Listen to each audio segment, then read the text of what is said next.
Hey, what's up, everybody? It's Jason Dutch here, voice from the underground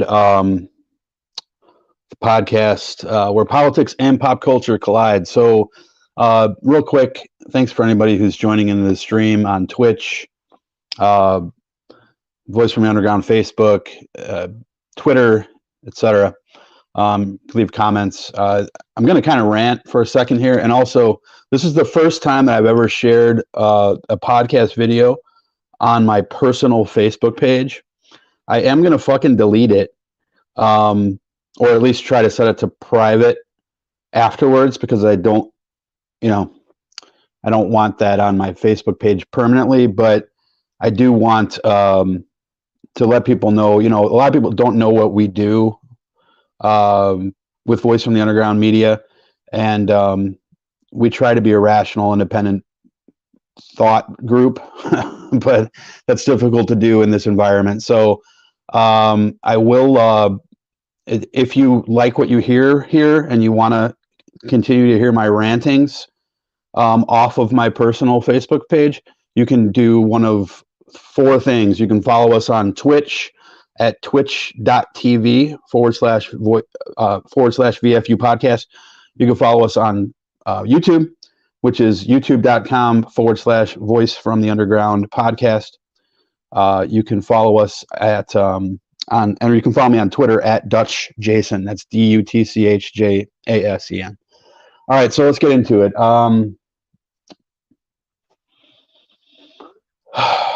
So the goalposts have moved again. I know I have a lot of folks out there who are Republicans and Trump supporters on my Facebook page, and this is one of the reasons why I wanted to post this particular video too. I didn't comb my hair, so sorry. I could probably show it to you, but I can, I guess. But anyway, the goalposts have moved again, and I wanted to get this message out to people who are on my regular Facebook page too, at least short term, because I'm really getting sick and tired of the fucking hypocrisy. I'm really getting sick and tired of the goalpost moving. I'm sorry if you guys hear what's going on in the other room. I know it's not super professional, but let's take a quick peek at what's been happening in the last 3 days or so. So a few days ago, I was listening to some conservative outlets, and they were talking about suing the Supreme Court for votes in swing states. Now, as it turns out, there's about 15 states in general, where the governments, either the legislator or the state governor or local election board commissions, made moves to allow early voting because of COVID-19, to allow to sort of, like they were talking about with COVID itself, with flattening the curve of when people would have to go to the ballot box. Now, the intentions of that are fine. Now it turns out that after a month of hearing how the election was stolen, and a month of hearing about election fraud, widespread election fraud, there's evidence, Jason, that you don't want to listen to. Oh, there's evidence, Jason. Everyone knows there's evidence. It's any reasonable American can see that there's evidence. But then I show you an affidavit from someone who's a diehard MAGA supporter. But if I show you a New York Times article, you'll say, oh, that's fake news. I'm not going to listen to that. But you want me to listen to this diehard MAGA supporter who on his own, by himself, is signing an affidavit.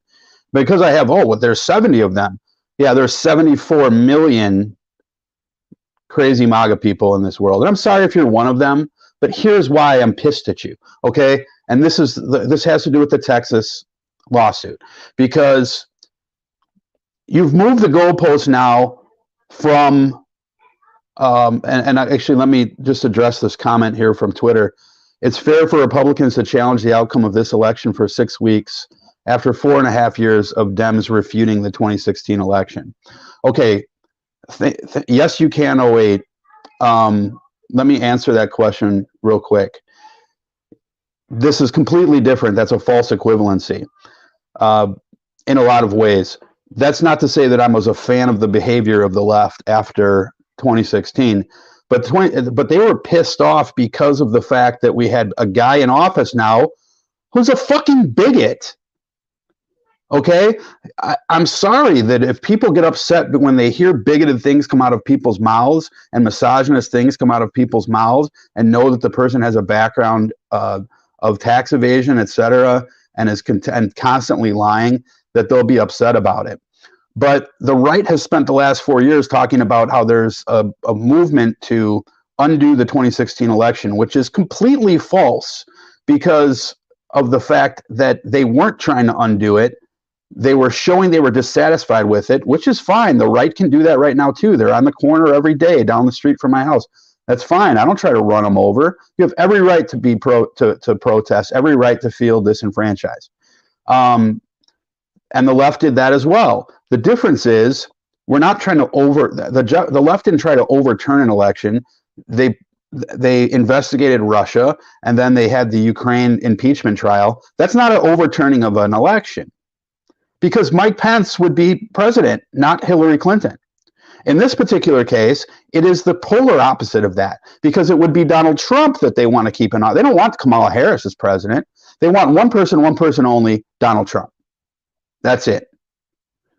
So you can say that you didn't, and also you can say that there was voter suppression in 2016, because there was voter suppression methods in 2016. Russia was a big part of those. You had a lot of gerrymandering that went on. You had a lot of Facebook ad campaigns that disenfranchised, that tried to keep minorities, specifically blacks, and suburban white women from going to the polls.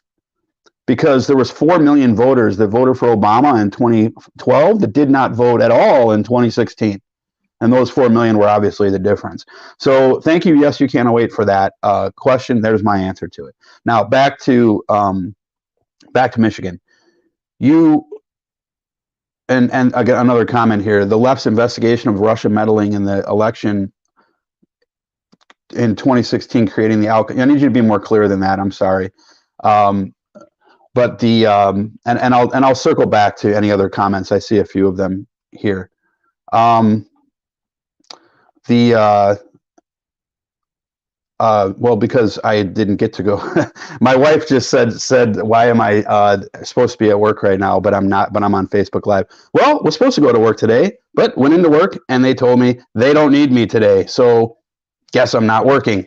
But nonetheless, as I was driving back, I'm listening to the radio. And I get this. I come across a story again about the Texas lawsuit, and this is why this irritates me, because again, we've moved the goalposts from fraud to now we want to disenfranchise actual legal votes. So let's look at the context of this. Okay, the context is that there was about 15 states where, as I mentioned before, the legislators or the governor or whomever decided to try to flatten the curve and implement early voting, okay, because of COVID. These legislators are government. They are telling people that they're telling people that there will be that this is the policy that we can go through, and this is the way that you can vote, right? That this is a way we set up for you to cast your ballot safely and legally within XYZ state. In revisionist history now, the GOP wants to sue so that because of the fact that they didn't like the way that the legislators did it. Now, let's say that the GOP and this MAGA crowd in Texas is correct. Let's assume, for sake of argument, that they are correct and that this process was unconstitutional. I see a lot of comments coming in. I'll get to them in a second, I promise. Let's assume that it was not constitutional. Now, illegal and unconstitutional are two completely different things. Okay? Illegal means crime. Unconstitutional just means that a policy or a law is not enforceable. Okay? And in both cases, then you have to look at what is the remedy. What do we do about this because of this? Okay. So you have 30-something million voters of both parties who went to the polls on November 3rd, slightly before that, or mailed in their ballot slightly before it or on that day in some states. Now, here in California, they had early voting open in Bakersfield, which is all right-wing, and people were going to vote a week before the election. Okay? So, number one, why have you selected only the 4 states that were swing states? Number one, that right there shows that you're being very selective in how you want to apply this apparent unconstitutional practice of early voting. Why do you only want to apply it in 4 cases? Shouldn't we, if we are fair and unbiased, as you claim to be, apply it in every case? Number one. Number two, who is the person, again, let's assume that it's unconstitutional for sake, we don't know that it is, but let's assume that it is, just for sake of argument. So they go back, the Supreme Court looks at it and they say, yes, this was unconstitutional. The legislator should have done this. The governor or board of electors, et cetera, the county commissioner, whoever it was in that case, shouldn't have done this. It was unconstitutional. Then what do you do to those voters? Now, here's the context. These voters were told by government, and if you're not a fan of, if you're a libertarian or a Republican who doesn't like government control, and you think the government's out to get you, et cetera, why do you then think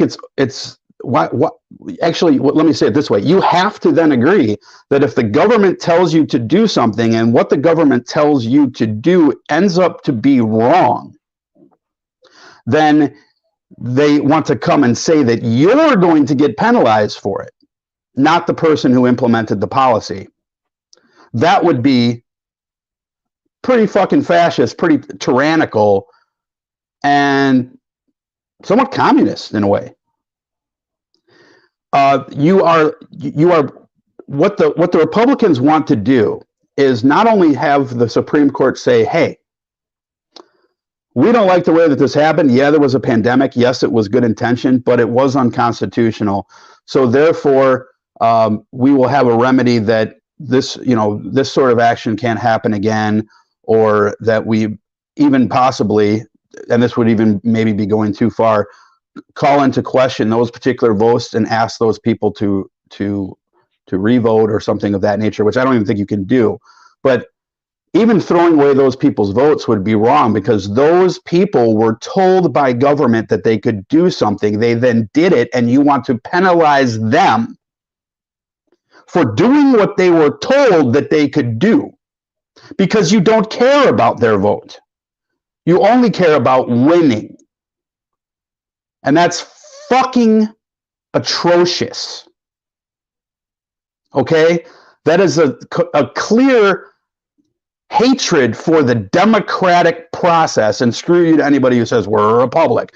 Democratic process is part of our system of government. It's how we elect people. Yes, we're a republic. Now, anyway, but going a step further than that even, MAGA wants to throw out the entire state's votes. The entire state's votes. Because of something that they said the government did that wasn't proper. And therefore, as a remedy to that, not even we have a revote, which I'd be not in favor of anyway, because you get a different result. What if I died, or what if I moved? And this percentage of votes, by the way, was not the same as mail-in. So Biden dominated mail-in voting.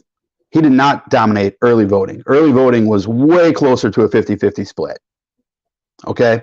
But anyway, the percentage of people that did early voting was the lowest percentage of all of the percentages when you take in-person, day of, and mail-in. In not every case, but in a lot of the cases. But they don't want to just take rid of those. They want to get rid of those. They want to take every single vote from that state and say that it doesn't count. So you have 30 million people of both political parties who they now don't care about you. They don't care about what your voice was. They don't care about the fact that they tried to say that first that it was fraud, and then they couldn't prove that there was any fraud, because any fraud that happened was like 6 people across the entire voting spectrum of what, 150, 160 million people? More than that, actually. 165 million people. New record. Oh, but they had to be fake because, look, Trump got more votes. Yeah, well, Trump was polarizing to his people. He was equally polarizing to people who did not like him. So the idea that only Trump voters would be driven to the polls by Trump is astonishingly stupid. And now you don't care about that. The only thing you care about is keeping Donald J. Trump in office by any means necessary, even if it means telling 30 million Americans to go fuck themselves. Because you don't care about the democratic process.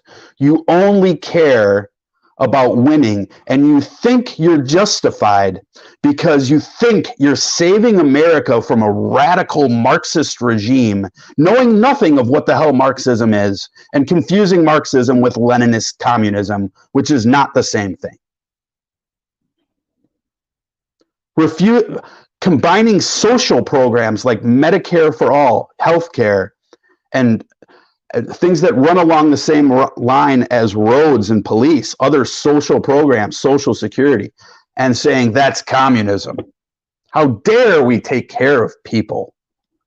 I want these people to just die. Let me make sure they're born, but then after that, fuck them. It's ridiculous.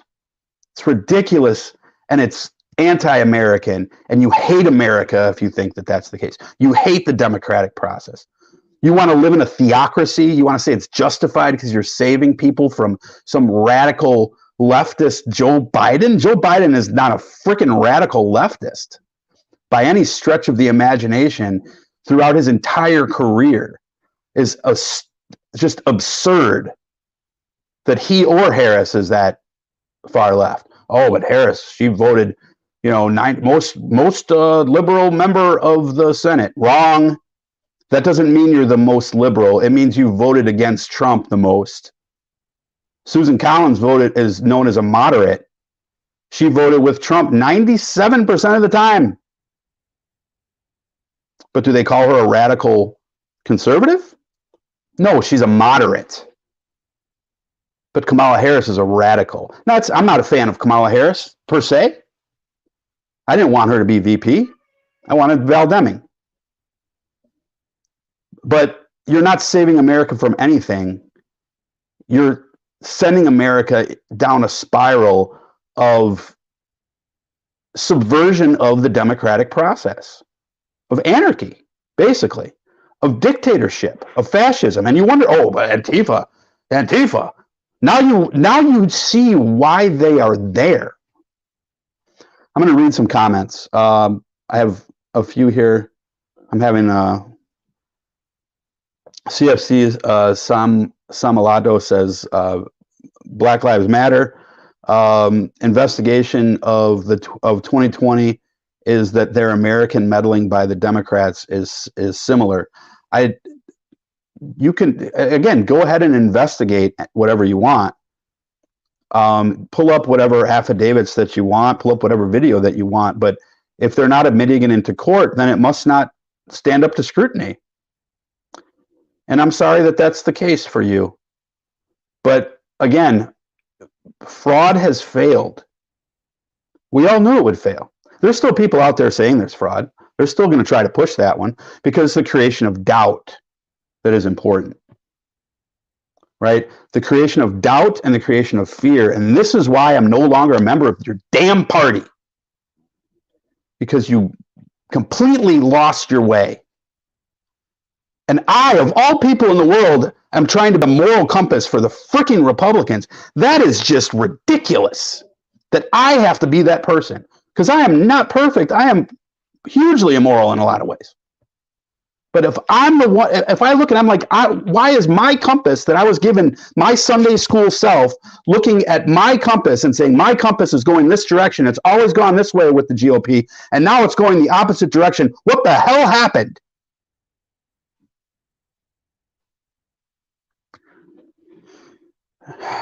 You hate America. I'm sorry. You're not a patriot. And by the way, you don't get to call yourself a patriot because you fly an American flag and you stand for the anthem. Patriotism is fighting for America, not pretending that America is always right no matter what happens. It's being critical of America when she deserves it, just like we are with our children. So you want to call yourself a great parent? I'm the greatest parent ever because I'd never tell my kids anything they do wrong. I just let them do whatever the fuck they want. No repercussions. I'm the greatest parent ever. Wrong again. The greatest parent, of which I am certainly not, tries to make their kid be better than they are. Better than they were. They're critical of them because they love them and they want them to be better. You do that with America, and they call you a America hater. But if you say, I support America police, no matter what happens, they can do whatever they want. Must have been a reason. America first, America only. America only, America, America. I'm a patriot, gun-toting patriot. I have a gun too. Doesn't make me a patriot. You know, a patriot is somebody who sacrifices their country, loves their country, for something for their country, loves their country. And you're going to get pissed off at this one, but Colin Kaepernick's a way bigger fucking patriot than any of you are who self-declare yourself to be a patriot, because he actually sacrificed his career. Oh, but he made money off of it. Irrelevant. He still sacrificed his career. He didn't know that was going to happen. So, you know, you guys got to stop with this, please. For the love of God, you have to stop with this. Marcelo Romo from Twitter says, another dreamer. Biden will be inaugurated January 2021, period. I think he thinks I'm arguing the other side of the conversation. So I'm not sure what he's saying, to be honest with you. He could be saying that I'm dreaming that Biden will be inaugurated, or saying I'm a dreamer, period. Biden will be inaugurated. I don't know what Marcelo is saying there, but thank you, brother, for the comment. I got to get going. I got to get ready for my other job. Hopefully that will not tell me that I'm not needed and to go home. So thanks everybody who tuned in. Again, if you're watching on my personal Facebook page, do me a favor. If you want to hear the other stuff that I post, or my two partners in crime, Mikey and Big Haas, post, we do a lot of cigar reviews. We do a lot of comic book talk. We do a ton of political talk, race talk, etc. We try to have fun. We talk to all sides. We had a Proud Boy on the show last night. So, we will your opinion is welcome on our format. That doesn't mean that we're not going to be critical of it, but your opinion, tell us why you feel what you feel, and then we'll tell you why we feel that you're right or wrong. Because we need to have discourse in this country. So, anyway, please do, if you're watching on my personal page, you can like Voice from the Underground's Facebook page, just facebook.com/VFU podcast, and you can get all the live streams there. You can go to Twitter and follow me at Dutch Jason, Jasen. And then YouTube at youtube.com/Voice from the Underground podcast. Yeah, I know that's long, but it's Voice from the Underground podcast. Or twitch.tv/VFU podcast. Thank you very much. for tuning in, and we'll talk to you guys, I guess, next week.